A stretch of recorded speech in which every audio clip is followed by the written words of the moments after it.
So, ito, sinungkit lang natin to ng flat screw. Yan. Ito yung sasungkitan niya. Yung pin na yan. And then, so, ito, hinugot natin siya from here.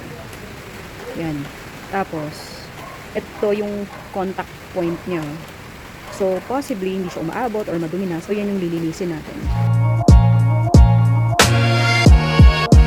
So, marami tayo na manipis na liha. Yan. Nakikita nyo, yan yung contact point. Dapat contact cleaner sana. Kaya lang wala eh. Hindi pa dumadating. So, nag-spray tayo ng WD-40. Ayun o, may dumi siya. Kaya, nahihirapan mag-on.